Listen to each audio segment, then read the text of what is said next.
If you're a high achieving woman who looks like she has it all, but underneath you feel burned out, disconnected, or questioning everything, this conversation is going to resonate more than you think.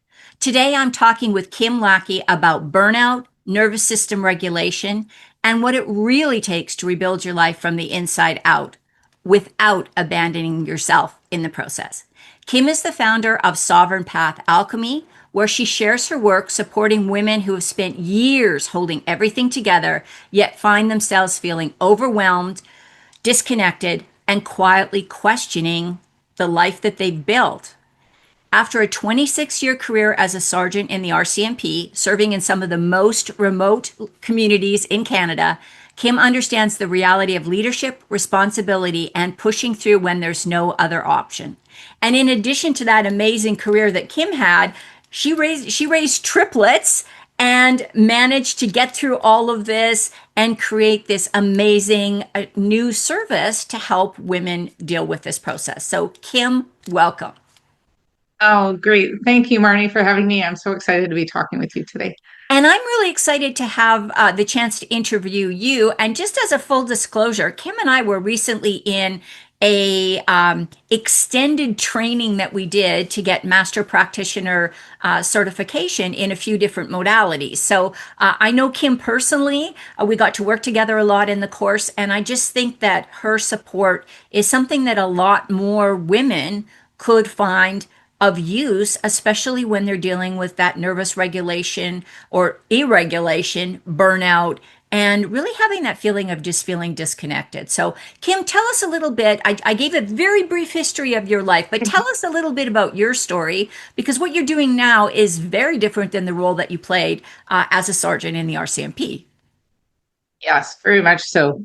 I started in RCMP back in my early 30s and 26 years into that, raising my kids who are now turning 20 next week. I feel like I made it. I got Yes. through my career and raising some kids. But it was about 6 years ago where we were all going through the pandemic. Everybody had a lot of things that were happening. And for us, it was me trying to work from home and raise my kids and help them with their schooling at home. And I was going through this very uh, cycle of burnout and overwhelm, depression and anxiety I had been dealing with for many years. I just could feel this cycle starting again. And I knew that I didn't want to go down that path. I didn't want to spiral into what some people call a dark place. Right. And for whatever reason, this particular day, it was April 10th, 2020, I found myself in my basement recording myself on my phone, making this very definitive, discerning moment of that I wasn't going to go down this road again. And it's been 6 years since then that I've gone on this journey. And I realized that what I had done was kind of break a cycle in my unconscious mind, even though I felt it was conscious. I didn't have the words for it then to understand what was really happening, but it was not allowing myself to go through what I knew was going to be not healthy for me or my family when we didn't have a lot of supports going through the pandemic. We've gleaned a lot from that. I think there's been some good things from that, and that we are able to have these Zoom calls and reach out and talk about our stories to really resonate with some of these people that are going through some tough, dark times. Right. And part of my journey brought me to Amplify Academy to meet you and work with the unconscious mind. So my whole process going through those 6 years was questioning, going through some personal development, some mindset, really finding things that lit me up, Right. that I enjoyed to really start living my life without having to focus so much on family and career, which I had lost for many years. And through that process, I've really started to have more understanding of what's happening in my unconscious, the body mind connection. I was also going through a lot of physical pain. I had a severe injury that I had to have surgery for in 2012. And as a result of all that, I am now pain free. I have this new purpose in life. life is joyful. My brain is not going like a hamster wheel 24/7. I'm off majority of my medications. And so I really feel that if I didn't share my story, that I would be doing a disservice to others that could maybe find some solace in knowing that there's some hope out there for a different way to live. Yeah. And I think this is so important because we can get into that burnout cycle. And I think we've all been there, whether it's career, whether it's just life stress, whether it's dealing with, a challenge in your relationship or challenges with your kids or challenges with your career, whatever it may be.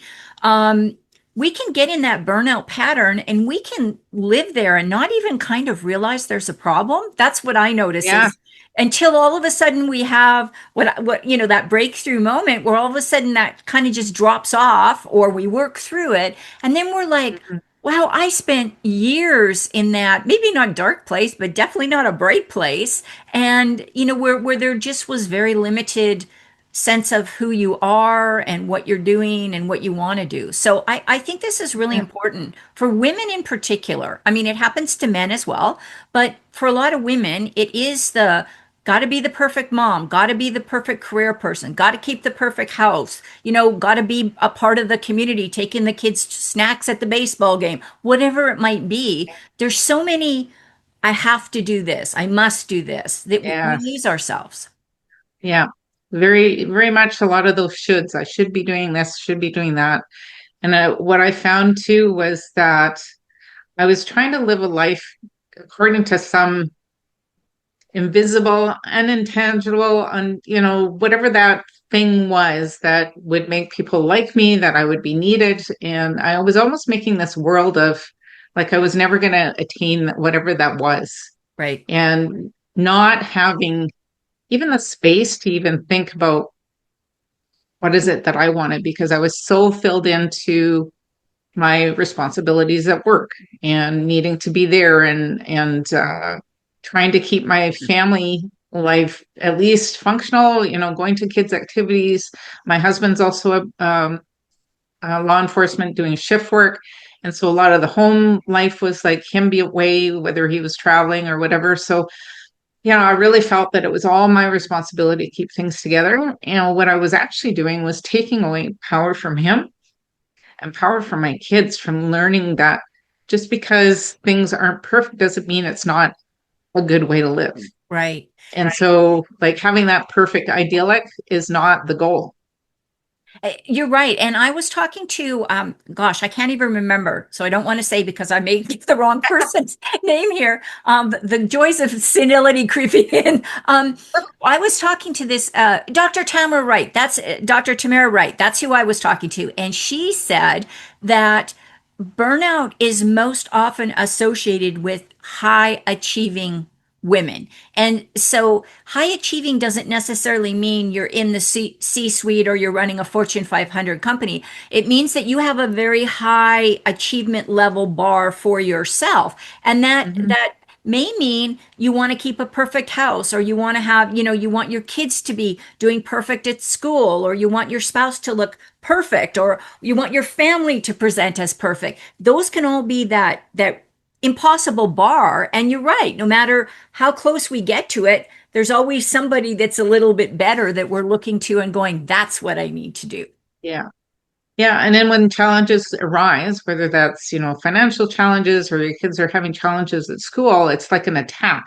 And Yeah. so then we start getting into this blame mode or victimology mindset, or we get into some other kind of whatever story we're telling ourselves about, how did I let this happen, or how is this happening to me? And it's really starting to, for me, it was to become aware of that I can't control things I can't control. The only thing I can control is me and my thoughts and my how I react to things. And that was really where it started me down that kind of research and investigative mode, going back to my policing skill set to really understand what was happening. And that's what brought me to um, Dr. Joe Dispenza is one that talks a great deal about the unconscious mind and how that can have some healing properties to be able to support those that are going through, very internal struggles, whether it's diseases or whatever. Um, for me, it was getting rid of a lot of the stressors that were starting to become very, very heavy for me. So one of them was my job. I wasn't enjoying it. My job changed significantly when I had my kids. Like you said, I was working up north. I was doing operational policing. I loved it up there. And when we decided to try and have a family, we ended up with three. And it was like an immediate overnight change. We had to change communities. We moved to someplace I never lived before. I knew one other family. It was very isolating. Um, and so I had to cope with trying to raise three, not having done it before, losing the career that I wasn't sure what that was going to look like. And so trying to be able to help people go through those kind of life changes is kind of where my service is now, is trying to help them see through the forest of what life could look like if we start to analyze a bit more of what is it that they're telling themselves internally Right. and start to work with that kind of system as opposed to the external factors that are putting pressure on. And Yeah. for me, by releasing some of those external pressures, one of them was like deciding that it was okay to leave my job, even though I hadn't reached full retirement. I had in that 6 year period, I had developed other interests that I thought, I really could make a potential business out of this. And now that's where I am. I'm an entrepreneur, starting my own business, working with other people to start to allow them to see that they have this own innate ability to be able to change their lives quite significantly. Yeah. And I think you're so right, Kim, because we're naturally wired that when we are facing any kind of change, we just automatically go to worst case scenario. Oh my Yeah. gosh, I can't leave my job. I'm going to be homeless. I'm going to be on my streets. CPS is going to come and take my kids. My spouse is going to leave me. Like these are just the mental things that most of us, if we haven't done some of this work Yeah. on changing those thought patterns and creating a way to emotionally regulate. So we say, nope, I know who you are, little inner critic in my head. Yeah, that's one possibility, but guess what? I could go on and be a successful entrepreneur. I could have a thriving business. My kids will thrive and do great. I will either create a positive marriage or I will go through a divorce and I will have a wonderful life as a single or get into a new relationship. That's equally as valid as everything's going to hell in a handbasket tomorrow, which is what we all Right. typically go to, right? Yeah. Yeah. And that's part of that overthinking. So some of the work that I've done is understanding that these protective patterns that we have are something that we've learned from a young age, whatever environment it was that we started to learn how to interact with our caregivers, how we interact with the world around us, our schoolmates, teachers. And we started to, because our innate ability for us as humans is we have to keep this functioning body safe. Right. And so, right, whatever that safety is for you, whether it's trying to find, uh, you know, a belonging in a group, you will probably most likely keep your opinions to yourself and just be an agreeable person Right. and want to be the people pleaser. Or you're a strategist like me, and this was one of mine, is that I was over, what if this happens? What if that happens? That was part of my job. That was what happened when I had three kids. What if, I remember laying in bed one day going, what if there was a fire? My husband's at work.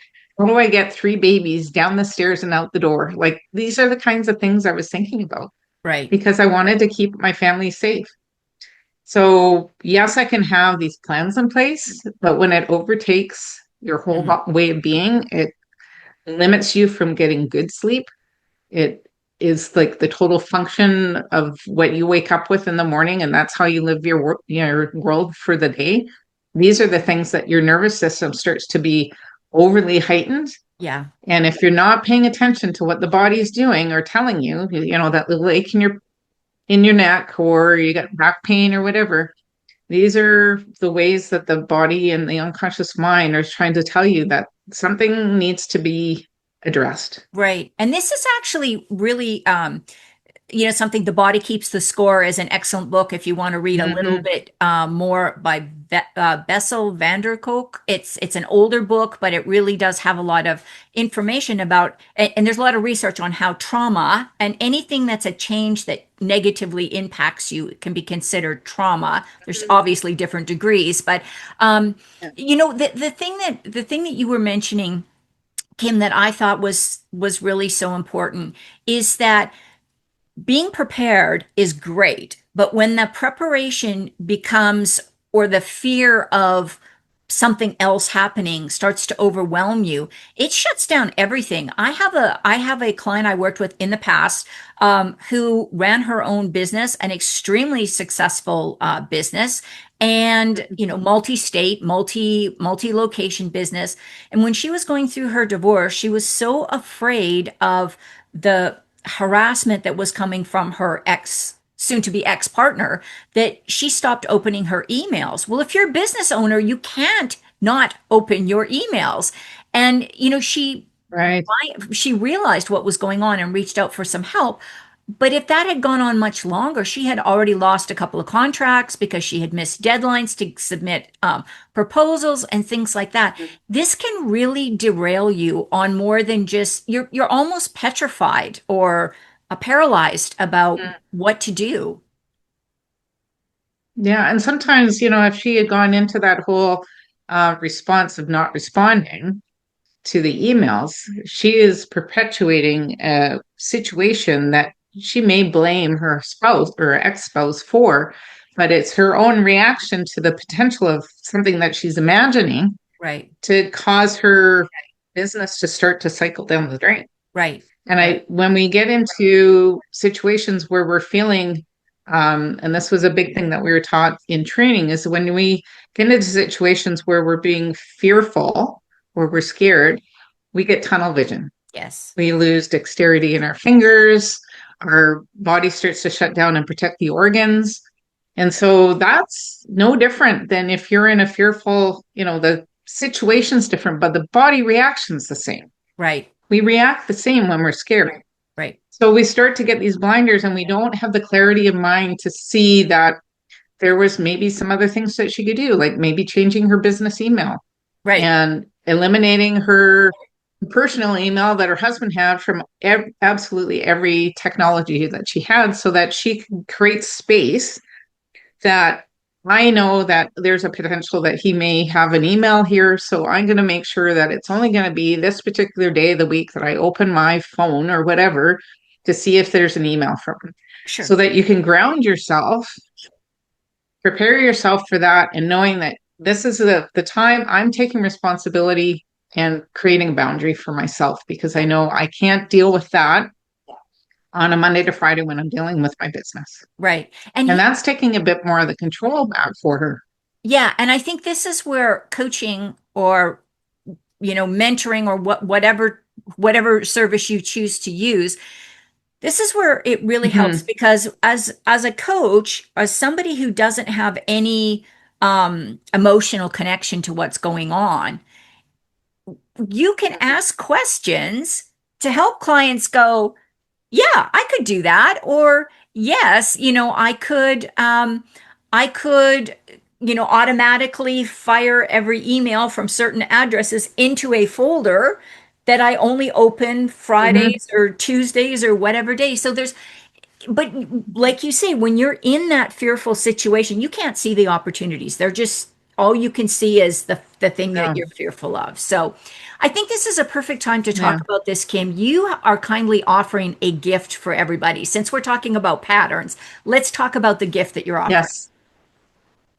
Yeah. So part of the process that I went through, I started to notice some of the patterns that I was having, and there was five that I came up with. I mean, there's many, many others. However, we can only take in so many. So I wanted to look at it like three to five. And so I came up with these archetypes of the type of person that these would be. So like the overthinker, um, the independent one, the peacekeeper.